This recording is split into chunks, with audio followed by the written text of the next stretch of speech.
Salutations tête de nage, je suis le chef et aujourd'hui on va parler de ma petite review du film Black Panther de Marvel Studios. Alors ça va peut-être durer un peu longtemps et je risque de peut-être un peu spoiler. Je vais essayer de faire attention mais c'est possible qu'au cours de la discussion il y a des petits trucs qui m'échappent. Donc si t'as pas vu le film, attends de l'avoir vu. Bon, je te dis vite fait ce que j'en ai pensé. C'est un très bon Marvel. Avec ses qualités propres et les défauts inhérents à la formule Marvel Studios, on va en reparler, mais c'est un bon Marvel. La question aussi, c'est que c'est un film qui a suscité pas mal de passion avant même qu'il soit sorti, pour les raisons qu'on connaît. Et il y en a qui disent, beaucoup qui disent, hein, surtout sur Twitter, hein, tu connais les bails, oh, c'est un film super important, c'est un film qui va tout changer. Est-ce que Black Panther est un film important ? Et je vais pouvoir parler de ce sujet-là un peu près librement, parce qu'en tant que semi-négro bamboulesque, on va pas pouvoir me prêter des intentions néfastes, hein. C'est ce que je veux dire. Le film est important, je trouve, mais peut-être pas dans les proportions que les médias veulent nous le vendre, et pas dans le sens que les médias veulent nous le vendre, ou que les militants afro, je sais pas quoi, veulent le vendre. Que les gens progrès, on va dire, veulent le vendre. Je vais devoir développer un petit peu tout ça. Dans cette review, ça va être un petit peu complexe. Voilà. Donc, accroche-toi bien. Parce qu'il faut t'obliger d'évoquer cette question-là à un moment donné quand tu parles du film. Parce que, oui, c'est un film important. Là, on va dire, oui, c'est pour la représentation des Afro-Américains au cinéma, dans la pop culture. Je peux pas te dire non, si tu veux, quand tu me sors ça, mais je peux pas te dire un oui franc et massif, j'ai envie de te dire, non plus. Parce que pour sortir une phrase comme ça, faut vraiment n'avoir aucune, mais alors aucune connaissance en comics, en cinéma et en pop culture en général. Parce que non, désolé de vous le dire, Black Panther, le film, n'est pas le premier film de super-héros qui met en scène un super-héros afro-américain. Enfin, africain, en l'occurrence. S'ils sont dit africains, oui, d'accord. Mais noir, non. Il y a eu Meteor Man, il y a eu Steel, avec Shaquille O'Neal, si j'ai pas de conneries. Il y a eu plein de trucs. Il y a eu Blade, surtout. Blade, quand même. Une trilogie, Wesley Snipes, Marvel. Aussi premier film de super-héros réservé aux adultes. Donc voilà, des super-héros noirs, il y en a plein, il y en a une chier. Sans parler qu'avant, il y a eu la série Luke Cage. Là, ils sortent Black Lightning sur Netflix et CW. Des super-héros noirs, il y en a plein. Et c'est en ce sens que je trouve que ce film est important. Parce que j'avais fait une vidéo il y a quelques temps de ça, il y a un peu moins d'un an de ça, où je parlais justement de tout ce qui est de black, whitewashing, trucs comme ça. C'est-à-dire le fait de prendre des acteurs blancs pour jouer des persos issus de la diversité, et inversement, de prendre des noirs pour jouer des blancs. Par exemple, genre, la dernière polémique en date là-dessus, c'était de prendre Michael B. Jordan, qui est justement dans Black Panther, pour jouer la torche humaine. Johnny Storm, qui est censé être blond aux yeux bleus, et qui là est interprété par un acteur noir. Et ben je préfère, vraiment, et à ce moment-là c'est ce que j'avais dit dans cette vidéo, je préfère qu'on adapte directement des personnages noirs à l'écran, parce qu'il y en a plein dans les comics, il y en a énormément. Il y en a énormément, je vais même pas te les citer, je pense que tu connais un comics, tu peux m'en citer au moins une vingtaine.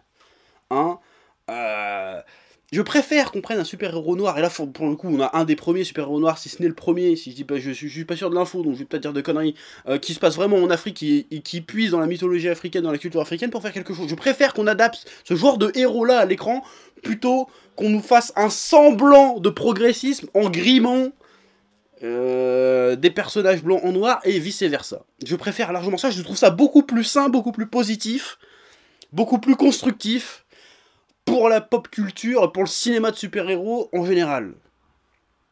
Voilà. Si tu vois qu'est-ce que je veux dire. Après, est-ce que le film Black Panther est un film politique? Oui et non. Je veux dire, le film n'est pas plus politique que Civil War était politique, si tu veux. Seulement, il y a un contexte qui fait que oui, forcément, c'est un peu engagé, c'est un peu, il y a un propos aussi qui est un peu engagé, qui est un peu dans le contexte actuel, parce que Black Lives Matter, Donald Trump, tutti quanti, forcément, tu fais un film sur un super-héros africain, là je viens de positionner sur la caméra, c'est dégueulasse, si tu fais un film sur un super-héros africain, forcément, il va être un petit peu engagé politiquement. Et là, je trouve que c'est là que le film est intéressant, c'est qu'il aborde la question, parce que t'es obligé d'aborder la question de la place des Noirs africains dans le monde, t'es obligé, parce qu'on est en train de te vendre une histoire où le Wakanda est une société, une civilisation, qui a facile 300, 500 ans d'avance sur le reste de la planète.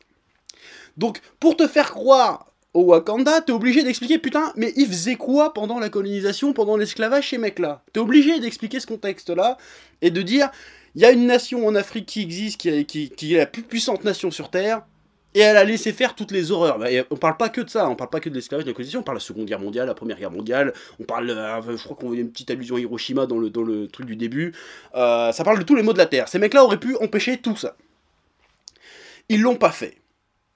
Donc, forcément, pour qu'on croie à cette histoire, faut régler cette question-là. Et le film l'aborde bien, mais c'est pas le sujet central du film. L'histoire qu'on nous raconte ici aurait pu se passer en Asie, tu vois, finalement. Et l'histoire aurait été tout aussi intéressante quand même. Donc c'est un film qui est militant dans un sens, mais pas trop non plus. Il est militant dans le sens, il est pas clivant, il est pas accusateur. Il dit pas, regardez les blancs ce qu'ils ont fait les bâtards, tu vois, c'est pas ça, c'est pas le propos du film. Et c'est ça que j'ai trouvé intéressant dans ce film-là. C'est que, au-delà de ça, on se sert de ça, c'est une base si tu veux, c'est plus en toile de fond, mais avec ça on se sert de ça pour raconter une véritable histoire qui va bien plus loin que des questions de race, en fait. Ou d'ethnie, comme tu veux. Et c'est ça que j'ai trouvé intéressant dans Black Panther. Ouais. Donc la question est abordée, la question de l'esclavage, la colonisation, de l'interventionnisme de l'Occident sur l'Afrique et dans le monde entier d'ailleurs. Mais en soi, c'est pas le sujet du film, c'est vraiment l'histoire s'articule autour de ça. Et voilà, on parle d'un mec qui hérite d'un royaume et qui a le choix entre soit préserver les traditions de son pays et ne pas s'offrir au monde, quitte à laisser les gens crever de faim autour, qui ça partent en guerre et tutti quanti, il y a un truc qui vient de tomber mais c'est pas grave, soit de s'ouvrir au monde, d'apporter la lumière au monde, d'apporter sa culture au monde, enfin sa culture, sa technologie, d'être interventionniste et de rendre le monde meilleur. Et je pense que cette question-là aurait pu vraiment être abordée avec n'importe quel pays fictif. T'aurais pu poser la question avec Asgard ou avec, je sais pas, quelque chose. Donc c'est pas afro-centré vraiment, si tu vois ce que je veux dire. Même si ça reste une des motivations de l'antagoniste, qui est très bien d'ailleurs, j'en reparlerai, c'est pas tellement le sujet. Ça parle de ça, donc il y a un propos politique si tu veux, mais en même temps pas vraiment politique. Le propos est politique et suffisamment universel pour que ça soit pas clivant. Alors j'essaye de t'expliquer ça sans dire trop de conneries, mais j'espère que tu comprends où je veux en venir. Sinon, ça sert à rien. Voilà. Mais il y a franchement... après, oui, c'est un film... là, je vais être un petit peu cynique. On me dit, oui, c'est un film vachement progressiste et tout. Voilà, pour aborder le truc, le Wakanda, c'est quand même une monarchie. Une monarchie absolue, limite... le fils du roi reprend le machin. Bon, t'as moyen de devenir roi à la place du roi, mais pour ça, faut que tu lui pètes la gueule. Donc c'est assez... c'est pas très... Tu vois ce que je veux dire? C'est pas très progressiste dans le délire, si tu veux. Hein, y a pas de démocratie, faut taper sur le roi pour prendre sa place. Y a des tribus qui se foutent sur la gueule. Ils veulent pas laisser rentrer les étrangers. D'ailleurs, il y a avec mon frère, on était pliés, parce qu'à un moment, il y a une scène du film, il y a le meilleur ami de Black Panther. Là, je spoil un petit peu, mais voilà, l'anecdote est croustillante. Il dit à Black Panther, il fait « Ouais, mais si on laisse rentrer les immigrés ici, ils vont venir avec leurs problèmes. Et après, nous aussi, on aura plein de problèmes. Donc autant qu'ils restent chez eux, comme ça, on sera tranquille. » Alors, sans déconner, ça aurait pas été un Renoir qu'aurait sorti cette phrase. J'ai dit merde, Jean-Marie, qu'est-ce que tu fous là? Je veux dire, non mais j'étais un peu choqué de voir cette phrase. Donc tu vois, d'un autre côté on essaie de montrer les gens progrès, mais le Wakanda n'est pas exempt de défauts non plus, et c'est ça qui est un peu intéressant dans ce film-là aussi. pour l'aspect un peu polémique du truc. Oui, il y a un parallèle avec la condition noire en Amérique et dans le monde, mais c'est vite fait. C'est pas un film accusateur, c'est un film qui fait réfléchir. Et ça, c'est bien. Bon, maintenant, j'ai parlé du film en lui-même. Là, j'ai parlé de cette question-là. C'est bon, c'est abordé. Bon, en tout cas, le film n'est pas plus politique. Si tu veux voir un film de super-héros vraiment politique, bah, tu vas voir les Batman de Nolan. Là, c'est politique. Tu vas voir Watchmen. Là, c'est vraiment politique. Même Batman vs Superman, dans une certaine mesure, c'est politique aussi. Mais Black Panther est pas plus politique que ça. Ça reste quand même un film de super-héros avant tout. Ouais. Et en plus de cette portée un peu sociale, un peu politique, un peu les noirs, tout ça, de ce côté culturel, vraiment le film est très très bien. Très très bien parce que visuellement déjà, c'est vraiment très très très très bien foutu. Le Wakanda est magnifique, les costumes sont magnifiques. Putain, les personnages pètent de classe à chaque instant. Même le T'Challa, là, quand il se pointe avec son costard, tu vois, oh, puis il est trop bien sapé le bâtard. Il est trop bien sapé, et tu te dis, ah, c'est stylé, ça a de la gueule. Même le costume de Black Panther, ça a de la gueule. La scène d'intro dans les années 90 avec le père de T'Challa en Black Panther et tout, oh, ça a vraiment énormément de gueule. Et l'histoire est très très bien. Franchement, elle est très très très très bien. J'ai envie de dire que c'est la meilleure origin story depuis Iron Man 1. Vraiment. Là, en fait, on a un film, si tu veux, l'histoire est tellement bien faite que t'as pas besoin, limite, de faire de suite. Si tu veux. T'arrives à la fin de l'histoire, le propos, il est passé. T'as un début, un milieu, une fin. Bon, le dernier acte du film est un peu en dessous, parce qu'on reste dans Marvel, donc il y a un cahier des charges à respecter, il faut forcément qu'il y ait de la bagarre, un truc comme ça. Mais d'ailleurs, si ce film est à retenir, c'est pas pour ses effets spéciaux, c'est pas pour sa bagarre, c'est vraiment pour ses personnages et son histoire, vraiment. T'Challa, il arrive, il a un vrai dilemme, il a une vraie évolution entre le début et la fin du film. C'est le gars, il perd son père, qu'on a vu dans Civil War, il sait pas ce qu'il doit faire, est-ce qu'il doit rester dans cette tradition, marcher dans les pas de son père ou prendre sa propre voie, réparer les erreurs de son peuple, est-ce que son père, finalement, était un si bon roi et un si bon homme que ça. Ça c'est super intéressant, et même les passages qu'il y a dans le monde des esprits sont vraiment très très très très bien faits. C'est vraiment très très bien fait, et je trouve que c'est les meilleures scènes du film, vraiment, c'est plein d'émotions, plein de trucs, il y a quelque chose que dans la culture africaine, si tu veux, le côté ancêtre, le côté parler aux esprits, tout ça, c'est assez important, c'est assez présent. Et ils l'ont bien représenté en vrai. Et ça fonctionne bien. Ça fonctionne bien. Et même la meilleure scène du film pour moi, c'est quand le méchant, Killmonger, qui est pour moi le meilleur méchant du MCU, vraiment cinématographique. Hein. Après, il y a le Caïd dans Daredevil, mais vraiment dans le MCU, c'est le meilleur méchant. Parce que c'est un méchant que je vais en parler après.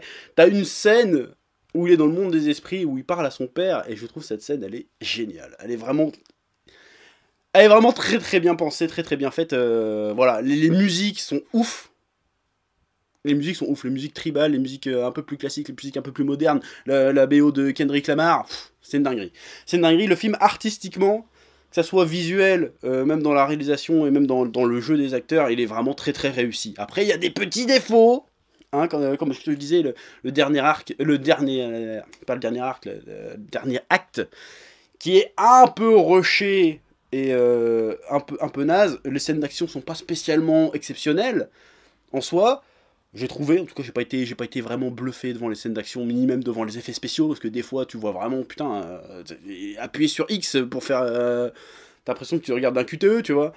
Mais les personnages, l'histoire fonctionnent très bien. Fonctionne vraiment très bien, et le méchant est très très réussi, parce que il n'y a pas de vrai bon film de super-héros sans vrai bon méchant, et je pense que c'est vraiment ce qui manque au Marvel Cinematic Universe, c'est de vrais bons méchants, qui manquent aussi à DC, hein, parce qu'il y a eu le Joker de Nolan qui était exceptionnel, mais à part ça, zéro, que dalle, Zombie la mouche. Là on a Killmonger, qui est un personnage, bon, je vais pas trop spoiler son histoire, mais... c'est un personnage qui a été un peu rejeté de sa culture, qui essaye de revenir vers sa culture et qui essaye de demander des comptes. C'est un personnage qui a été abandonné, si tu veux. Le mec est devenu mauvais, pas parce qu'il était méchant de base, mais parce que il représente un peu les erreurs du Wakanda, si tu veux, et pas forcément du Wakanda, c'est les erreurs d'une société qui rejette ses enfants finalement. Donc l'histoire de Killmonger, elle fait sens parce que là ça se passe avec l'Afrique, avec les Noirs, tout ça, mais ça pourrait se passer avec les Chinois ou avec les Japonais ou avec les Suédois, que l'histoire fonctionnerait quand même. Ça parle de la société en général finalement, qui crée ces méchants en les laissant sur le bord de la route, j'ai envie de dire. Et ça marche très très bien. T'as vraiment... Le mec, il arrive, il te dit des choses. Il fait son discours de méchant, il fait merde, il a raison ce con. Il a raison. Bon, la méthode qu'il utilise est pas bonne, mais dans ses motivations, il a raison à 200%, le gars, quand il te dit des trucs comme ça. Il te dit la vérité, mais il te l'a dit de manière crue, et t'es obligé d'être d'accord avec lui. Et c'est ça le pire, c'est que T'Challa, il est d'accord avec lui, mais il peut pas le laisser faire comme il fait. Il a raison. Mais il faut quand même l'arrêter parce que c'est pas la bonne solution. Sa solution est presque pire que le problème finalement. Et t'as pas envie qu'il perde ce méchant là. T'as envie de dire putain. T'as vraiment un dilemme. Et c'est ça qui fait les bons méchants vraiment. C'est que tu te dis. T'as envie de le suivre. T'es presque en train de te dire putain mais il faut qu'il réussisse. Même si sa solution elle est un peu sale. Et tu te dis putain ça serait peut-être la solution. Il arrive à presque te convaincre, à te faire douter, à avoir de l'empathie pour un méchant. C'est un truc qu'on n'a pas dans les autres héros Marvel. On va me dire mais si il y a Loki. Loki, je suis désolé, j'en ai rien à foutre de Loki. Loki, c'est un sidekick rigolo, Loki. C'est pas un personnage... Pourtant, il y avait matière avec Loki. Mais non, Ultron, ils auraient pu avec Ultron aussi, c'était de la merde. Tous les autres méchants du MCU, c'est quoi? C'est des hommes d'affaires pas gentils. Bon, il y a eu le truc, il y a le Winter Soldier qui était pas mal. Parce que finalement, c'était pas vraiment un méchant. Mais voilà, là, excellent méchant, Eric Killmonger. Donc oui, c'est un film un poil plus sombre qu'à l'accoutumée chez Marvel. Marvel Cinematic Universe, Marvel Studios. En plus, c'est un film qui débarque après les Gardiens de la Galaxie 2, après Thor 2, après même Civil War, qui était pas mal drôle finalement. Des films très comiques, très portés sur l'humour. On dit, oh la recette Marvel, c'est que de l'humour, nanana. Là, il y a des blagues. Il y en a quelques-unes, des bonnes blagues d'ailleurs, mais c'est pas, le sujet est un peu plus sérieux. C'est vrai que quand tu regardes des interviews de réalisateurs, ils disent ouais, on essaie de faire une espèce de James Bond géopolitique machin. Certes, mais bon, le film commence quand même par un mec qui fait le deuil de son père, quoi. C'est un peu plus... Les enjeux sont un peu plus dramatiques. Bah c'est vraiment ça, en fait. Des enjeux sont dramatiques, dans le sens où les enjeux, ça va être les choix des personnages. Ça va pas être, je vais fabriquer une nouvelle armure pour niquer tout le monde. Ça va pas être, oui, je vais récupérer mon bouclier et sauver l'Amérique. C'est plus intimiste que ça, en fait. Derrière l'histoire du Wakanda, derrière l'histoire du Wakanda dans le monde, il y a l'histoire des personnages au milieu de tout ça, et c'est vraiment un drame un peu shakespearien, j'ai envie de dire, c'est vraiment un drame familial, avant d'être un film super-héroïque, pour moi. C'est sous fond de super-héros, sans être vraiment du super-héros. Même si dans la recette, ça reste carrément un film de super-héros. Mais, il y a un propos intéressant. En plus, j'aime beaucoup le réalisateur, c'est le réalisateur de Creed, Ryan Coogler, si je dis pas de conneries.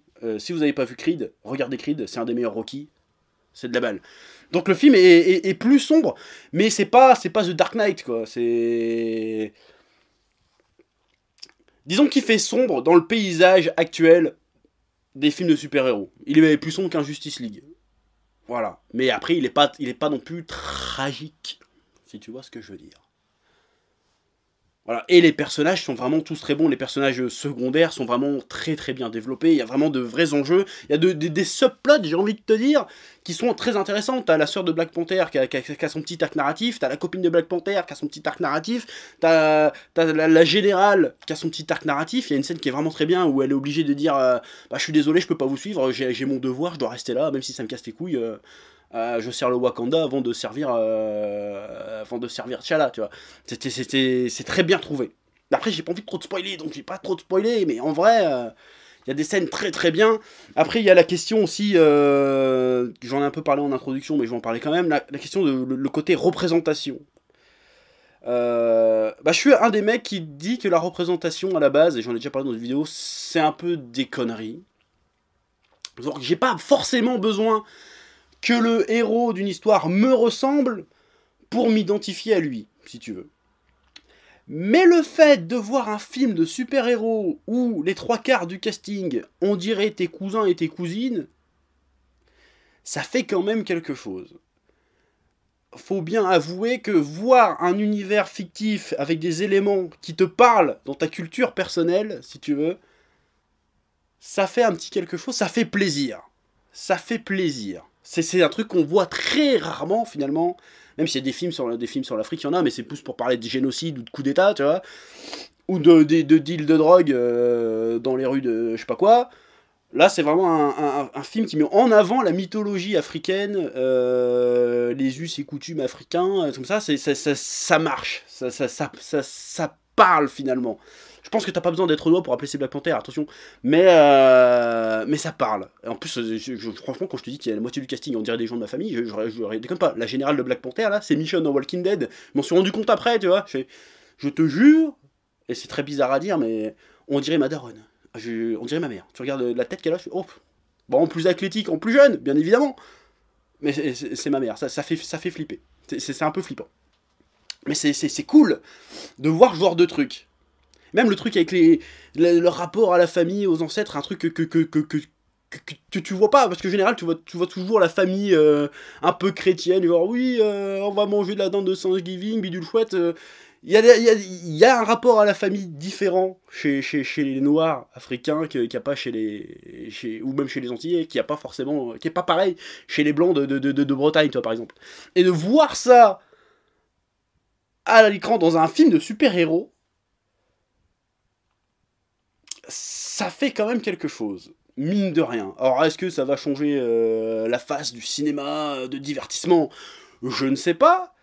Ou alors si ça le fait, j'espère que ça sera dans le sens où on va adapter des personnages noirs à l'écran. Ça c'est bien. Si c'est ça, c'est bien. Donc voilà, Black Panther, c'est un film très bien. Est-ce que c'est un film important? Je sais pas. Je ne sais pas. En vrai, je ne sais pas, parce que c'est important dans le sens où le film est en train de cartonner, là, et que c'était un putain de pari pour Marvel, parce que Black Panther, à part les fans de comics, dans le grand public, il n'y a pas beaucoup de gens qui connaissaient. Hein, c'est pour ça que tu vois plein d'articles de merde sur plein de sites à la con, ou même de militants Twitter, qui te disent que des conneries sur Black Panther, parce qu'ils y connaissent rien, parce qu'ils connaissent pas le personnage, et ils connaissent pas le délire. D'ailleurs, le film est assez fidèle, d'ailleurs, aux comics sur plein de points. Bon, il y a eu un élément polémique, parce que normalement, il y a un couple homosexuel dans la mythologie du comics, mais ça n'a pas été abordé ici. Peut-être qu'il n'y avait pas la place de l'aborder ici. Déjà, tu nous fais un film déjà sur les Noirs, c'est bon, on peut y aller progrès après progrès. Je pense que ça sera pour le prochain film, certainement. Et si c'est juste pour voir deux filles s'embrasser dans un coffre, ah, ils l'ont mis, ça sert à rien. Autant l'aborder dans un autre film, en vrai. Franchement. Donc oui, c'était un bon film. Là, je commence à un peu me perdre dans ce que je suis en train de dire, mais... Black Panther, c'était très très bien. Pour une fois, c'est un Marvel qui ne cherche pas à s'ouvrir forcément sur les suites. Arrivé à Black Panther, tu t'en sais pas plus sur le prochain Avenger, tu vois. C'est bien. Si tu vois juste, bon, je vais pas pour la scène post-générique. Mais c'est un film qui se suffit à lui-même. Qui a des enjeux originaux, dans le sens où faut pas sauver l'Amérique, ou faut pas sauver le monde. Enfin si, on sauve un peu le monde dans un sens. Il y a des vrais enjeux de personnages, c'est vraiment les problématiques sont plus intimistes que super-héroïques finalement. Donc c'est un film très intelligent, et il y a le côté représentation qui est en bonus, en vrai qui est pas le thème du film. C'est pas un film sur les Noirs, vraiment c'est pas un film sur les Noirs, c'est pas un film sur les Africains, c'est pas un film sur l'Afrique. Mais il y a un côté représentation, il y a le dernier plan du film, bon je vais te balancer juste le dernier plan du film, c'est pas vraiment un spoil, où tu vois le T'Challa qui se pointe dans le ghetto américain, toi, et puis les petits Noirs font « Ah, t'es qui toi ?» et tout. Et fait, bah voilà, je suis le roi du Wakanda, on peut être stylé aussi, tu vois. Donc, il y a ce petit aspect représentation, mais ça gâche vraiment pas le film, c'est pas un truc vraiment militant dans le sens vindicatif du terme, c'est pas du militantisme Twitter, quoi, il y a un vrai propos, il y a un vrai message positif, le film est cool, les personnages sont cool, voilà, il y a des scènes vraiment cool, même de bagarre qui sont cool, s'il y a une scène, mais je vais pas la spoiler, il y a une scène que j'ai trouvé vraiment cool, il y a des idées dans les costumes, dans les technologies du Wakanda qui sont très très bonnes. Voilà, c'est un Marvel qui est, j'ai envie de dire, enfin vraiment créatif à tous les niveaux, pas que visuellement, mais aussi dans le scénario, dans les personnages. C'est vraiment les meilleurs personnages de Marvel sont pour moi dans ce film-là, vraiment. Voilà, c'est tout ce que j'ai à dire sur Black Panther. Si vous l'avez pas vu, allez le voir parce que vraiment il vaut le coup. Voilà, c'est pas un grand film. Dans le sens où, voilà, même voilà, Creed, il est 10 fois mieux que Black Panther, faut pas déconner, mais c'est un film qui a marqué d'une pierre blanche, haha, jeu de mots, parce que quand même, c'est un film qui cause des trucs que Marvel n'ose pas d'habitude. Donc ça, c'est bien. Donc j'espère que Marvel va faire des films plus dans le ton de Black Panther, pas dans le sens où on va mettre des noirs partout et des femmes partout, mais dans le sens où on va essayer de raconter de vraies histoires avant de nous vendre du spectacle. C'est ça qu'on veut voir chez Marvel, c'est ça qu'on voulait voir chez DC Comics aussi, mais bon, ils ont dit « Oh, on n'y arrive pas en fait !» Donc voilà. Donc Black Panther, je valide, je lui mets 18 spatules de platine. Je le mets dans mon top 5 des meilleurs Marvel, même des meilleurs films de super-héros, vraiment, je le pense. Très très bien, continuez comme ça Marvel. J'espère que Avengers Infinity War sera au moins aussi bien et intéressant que Black Panther. Voilà. Donc allez voir Black Panther, c'est de la balle. Et maintenant je me casse et je mets un dab. Wakanda. Enfin, je suis ridicule à faire ça, mais j'en ai rien à foutre. Allez, peace. Eh oh, tu vas pas te barrer comme ça, hein? Tu vas laisser un pouce bleu? Un petit pouce bleu, hein? Puis tu regardes aussi les autres vidéos? Parce que voilà, tu t'abonnes? Ouais? Ouais.